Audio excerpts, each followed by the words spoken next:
Bueno, pues voy a contarles algo que nunca le he dicho a nadie. Bueno, casi nadie. Porque francamente, cuando lo pienso hoy, es tan loco que a veces me pregunto si realmente viví todo eso. Me llamo Camila. Tengo 42 años. Y durante 15 años estuve casada con un hombre que creía conocer de pies a cabeza. Excepto que, el día que murió, descubrí que llevaba una doble vida. Una verdadera doble vida, ¿ven? No solo una aventura o un pequeño secreto. No, una existencia paralela completa, con una herencia prohibida de la que yo no sabía nada, un pasado perturbado que me había ocultado, y una verdad oculta tan enorme que casi me destruye. Pero bueno, spoiler alert, también me salvó, porque esta crisis, este giro dramático, se convirtió en mi punto de quiebre, y hoy soy libre, financieramente, emocionalmente, totalmente. Así que pónganse cómodos, porque esta historia les va a volar la cabeza. Todo comenzó un martes por la mañana. Un martes de octubre, frío, gris, el tipo de día en que Ciudad de México huele a lluvia que se acerca. Julián, mi esposo, había salido a andar en bicicleta como todos los martes. Era su rutina, su cosa personal.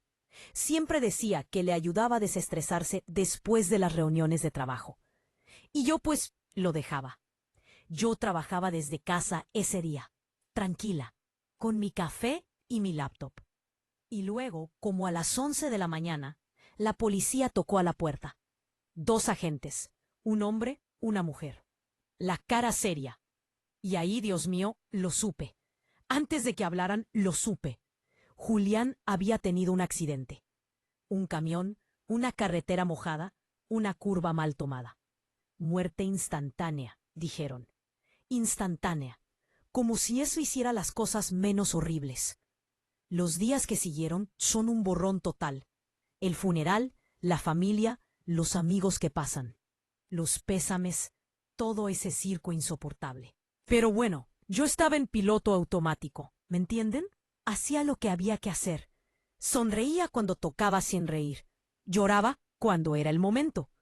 Y luego, una semana después del entierro, el notario me llamó. Licenciado Delgado. Un tipo seco, profesional, con voz neutra. Señora, tenemos que hablar del testamento de su esposo.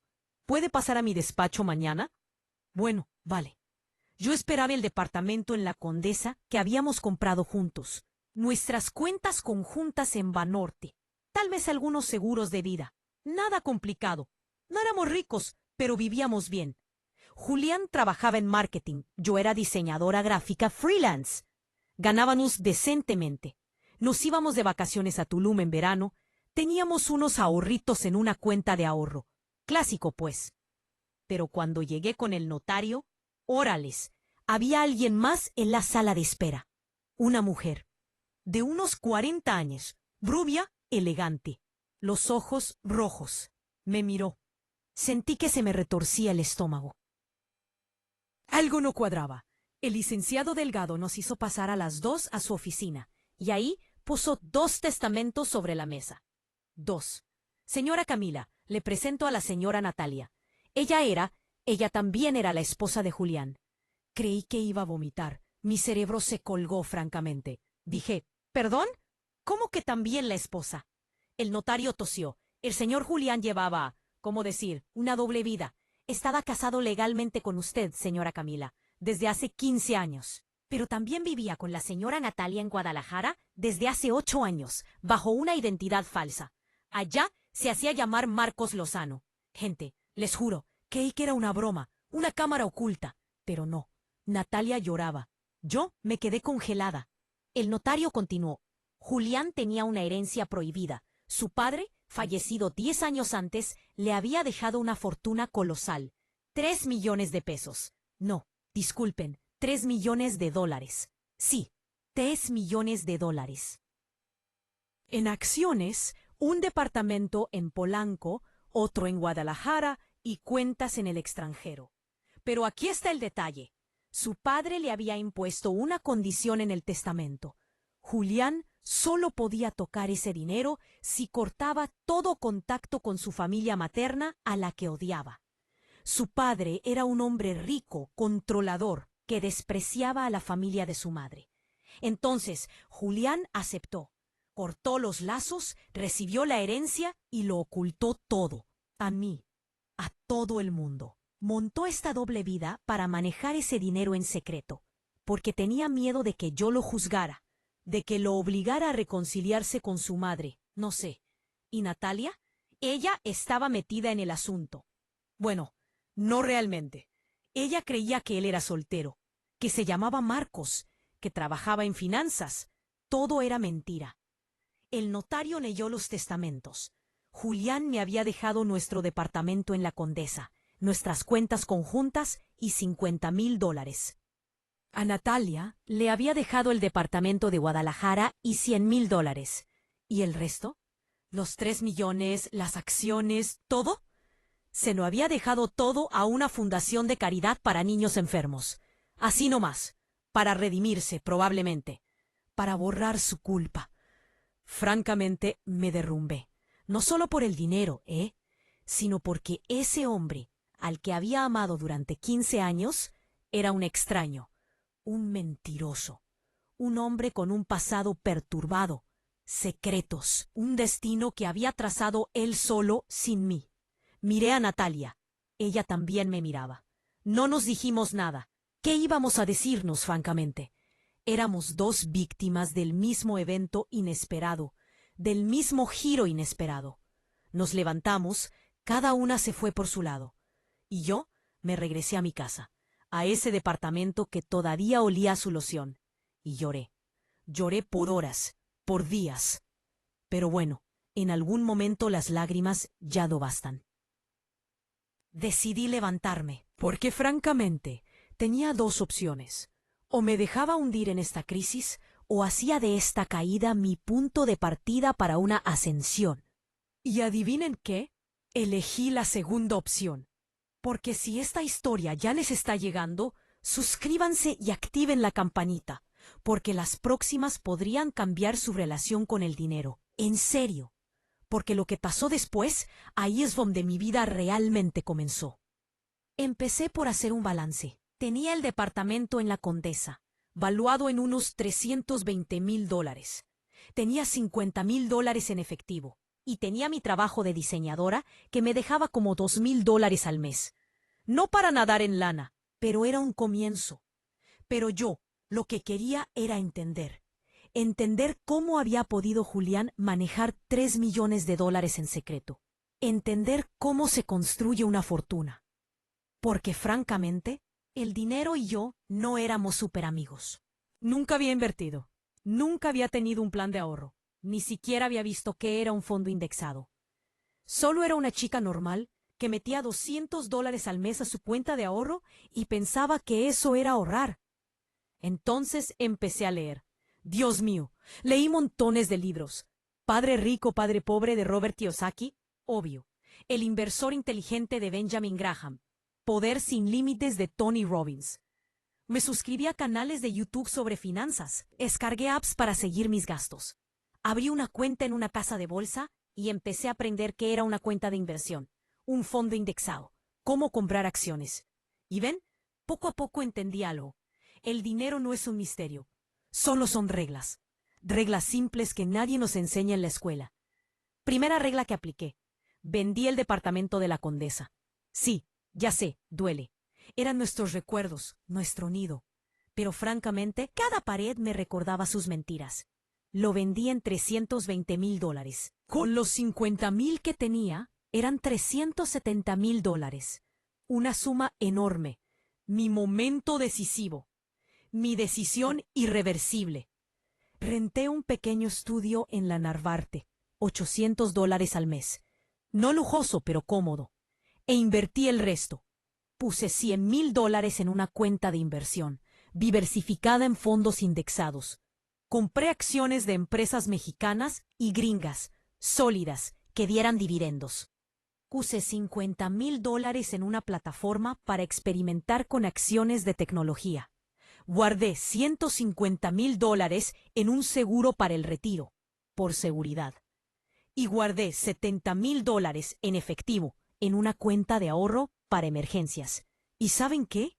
En un año, mi portafolio había subido un 12% de valor. Había ganado $30,000, sin hacer nada, solo dejando que el dinero trabajara para mí. Era una locura. Francamente, sentía que había descubierto un superpoder. Pero bueno, no solo era cuestión de dinero, ¿ven? Era cuestión de libertad, de control, de no depender nunca más de alguien más, de no estar nunca más a oscuras sobre mi propia vida. Mientras tanto, seguí con mi trabajo de diseñadora, pero empecé a especializarme. Aprendí motion graphics, animación 3D. Subí mis tarifas, pasé de ganar $2,000 al mes a $4,000, luego $6,000.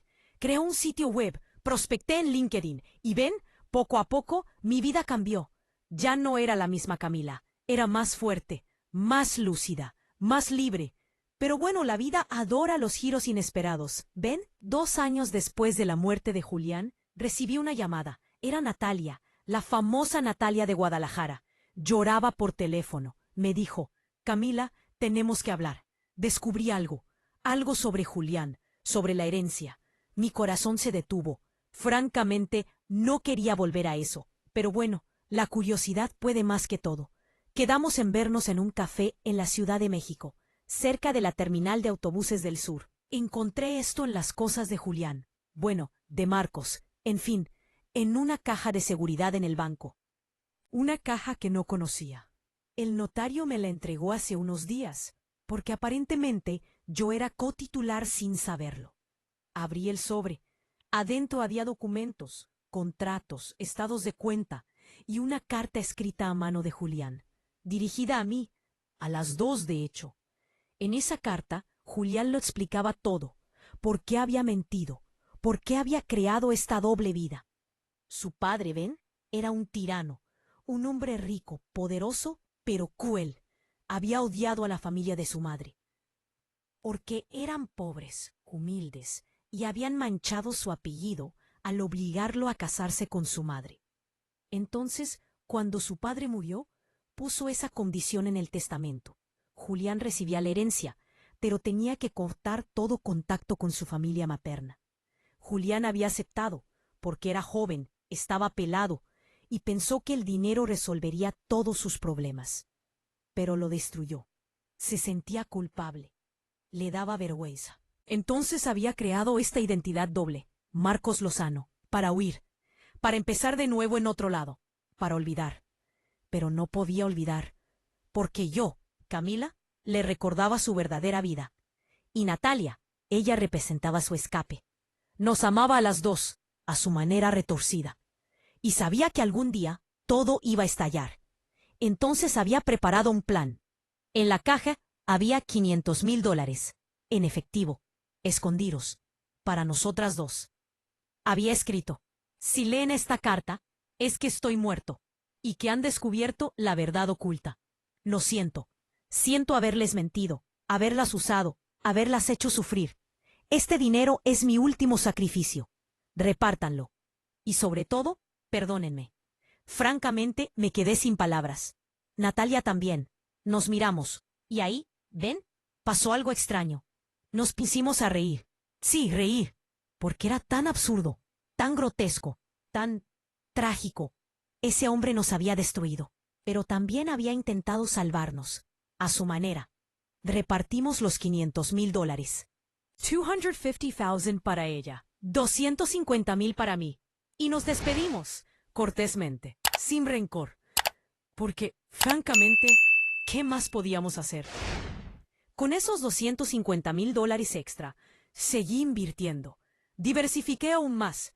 Compré un bien inmueble para rentar en Puebla. Un pequeño estudio que rento en $600 al mes. Invertí en startups por plataformas de crowdfunding.